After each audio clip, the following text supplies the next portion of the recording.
ياسين والقرآن الحكيم إنك لمن المرسلين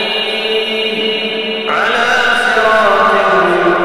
مستقيم تنزيل العزيز الرحيم لتنذر قوما ما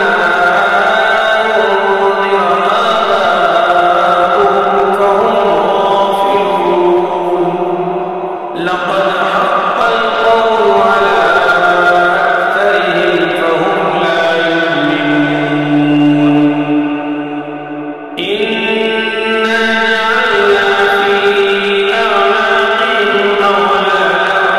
فهي إلى الأذقان فهم مقمحون وجعلنا من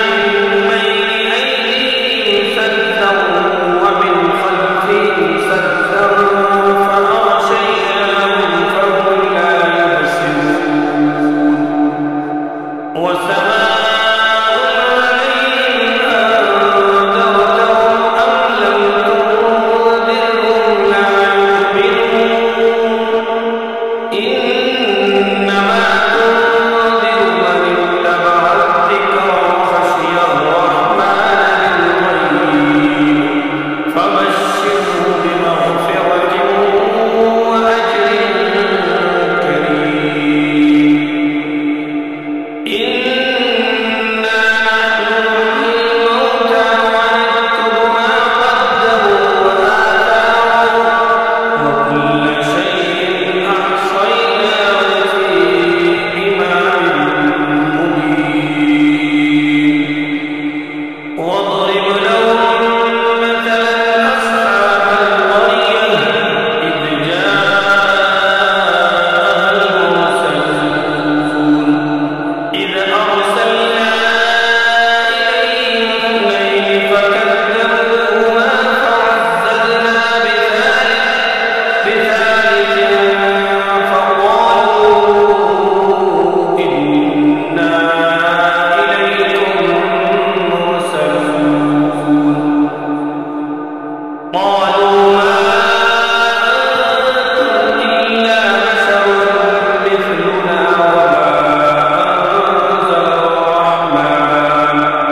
وما أنزل الرحمن من شيء إن أنتم إلا تكذبون قالوا ربنا يعلم إنا إليكم لمرسلون وما علينا إلا البلاغ المبين قالوا إنا تطيرنا بكم لئن لم تنتهوا لنرجمنكم وليمسنكم منا عذاب أليم قالوا طائركم معكم أئن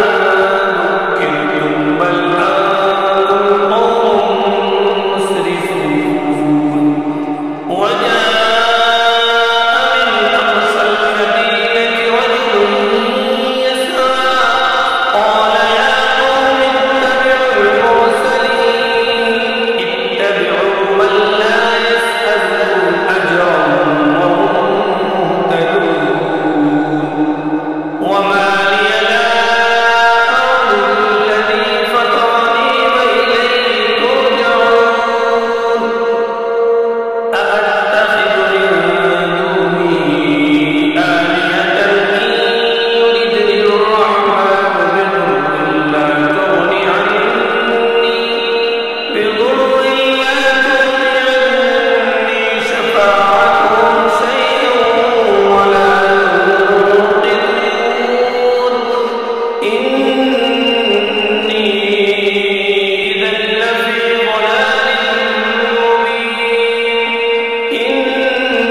وأن اعبدوني هذا صراط مستقيم ولقد أضل منكم جبلا كثيرا أفلم تكونوا تعقلون هذه جهنم التي كنتم توعدون اصلوها اليوم بما كنتم تكفرون اليوم نختم على أفواههم وتكلمنا أيديهم وتشهد أرجلهم بما كانوا يكسبون ولو نشاء لطمسنا على أعينهم فاستبقوا الصراط فأنى يبصرون ولو نشاء لمسخناهم على مكانتهم فما استطاعوا مضيا ولا يرجعون ومن نعمره ننكسه في الخلق أفلا يعقلون وما علمناه الشعر وما ينبغي له إن هو